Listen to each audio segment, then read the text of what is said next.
मित्रों, आप सभी ने मल्टीवर्स और पैरेलल यूनिवर्स के बारे में तो अवश्य सुना होगा। इन सभी बातों को सुनकर हमें बड़ा आश्चर्य होता है और ऐसे में अगर हम हॉलीवुड के इंटरस्टेलर जैसे मूवीज देख लेते हैं तो हम पूरी तरह से बौखला जाते हैं कि ऐसा कैसे हो सकता है।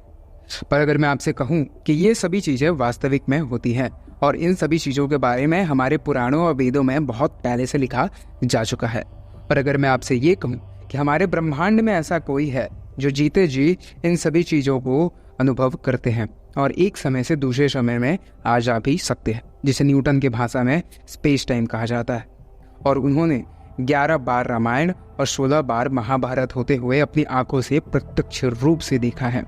आइए जानते हैं उनके बारे में।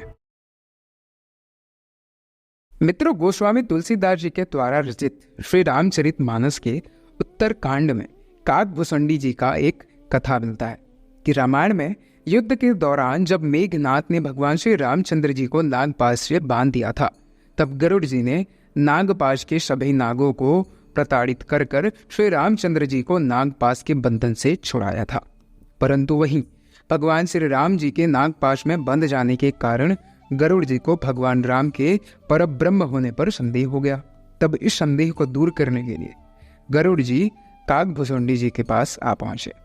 अब काकभुसुंडी जी श्री रामचंद्र जी के परम भक्त थे और उन्होंने 11 बार रामायण को अपनी आंखों से प्रत्यक्ष रूप से होते हुए देखा था, जिसमें हर बार कुछ न कुछ अलग घटित होता था। तब उन्होंने गरुड़ जी को अपनी रामायण सुनाई थी। ये तो हो गई रामायण की बात। अब जान लेते हैं कि काकभुसुंडी जी कौन है, उनकी कहानी क्या है। मित्रों, काकभुसुंडी जी का प्रथम जन्म अयोध्या के एक शूद्र के घर में हुआ था। उस जन्म में वे भगवान शिव जी के बहुत बड़े भक्त थे, लेकिन अभिमान में आकर वे अन्य सभी देवताओं की निंदा किया करते थे। एक बार अयोध्यापुरी में अकाल पड़ गया, तब वे अयोध्या को छोड़कर उज्जैन चले गए।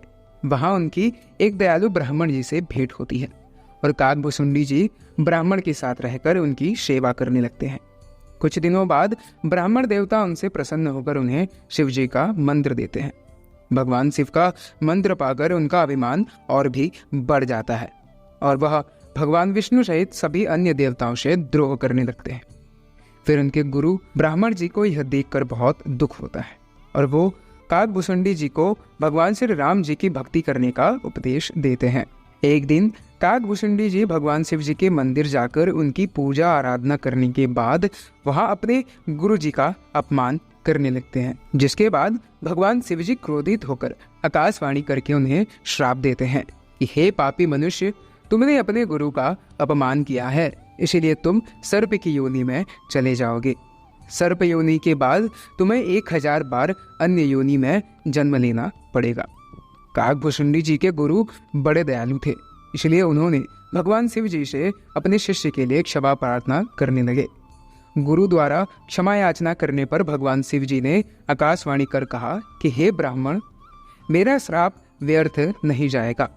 इस शूद्र को 1000 बार जन्म अवश्य ही लेना पड़ेगा, किंतु जन्म और मरण में जो दुख होता है वो इसे नहीं झेलना पड़ेगा और ज्ञान भी नष्ट नहीं होगा। इसे अपने हर जन्म का स्मरण रहेगा। मेरी कृपा से इसे श्री रामचंद्र जी के चरणों के प्रति भक्ति प्राप्त होगी। इसके बाद उस शूद्र ने विंध्याचल में जाकर सर्प की योनि प्राप्त किया। कुछ काल बीतने पर उसने उस शरीर को बिना किसी कष्ट से त्याग दिया। वो जब भी कोई भी शरीर त्यागता था तो उसे बिना किसी कष्ट के त्याग देता था और उसे अपने हर जन्म याद भी रहता था। प्रभु श्री रामचंद्र जी की भक्ति भी उसे उत्पन्न हो गई। अंतिम जन्म उसने ब्राह्मण का पाया और ज्ञान प्राप्त करने के लिए लोमश ऋषि के पास गया। जब लोमश ऋषि उसे ज्ञान देते थे तो वो उनके साथ तर्क वितर्क करता था। उसके इसी व्यवहार के कारण क्रोधित होकर लोमश ऋषि उसे श्राप देते हैं और कहते हैं कि जा, आज से तू कौवा बन जाएगा। तब उसी समय से वह कौवा बनकर उड़ जाता है। श्राप देने के बाद लोमश ऋषि अपने श्राप पर बहुत पछतावा करते हैं और उन्होंने उस कौवे को बुलाकर श्री रामचंद्र जी का मंत्र देते हैं और इसी के साथ इच्छा मुक्ति का भी वरदान देते हैं। कौवा का शरीर पाने पर और भगवान श्री रामचंद्र जी के मंत्र मिल जाने पर उसे अपने कौवे के शरीर से लगाव होने लगता है और वो उसी स्वरूप में रहने लगता है। इसी कारण से हम उन्हें आज काकभुसुंडी जी के नाम से जानते हैं।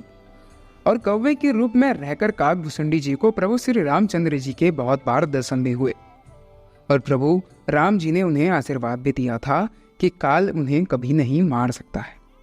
इसी कारण से वे किसी भी युग कल्प में आ जा सकते हैं।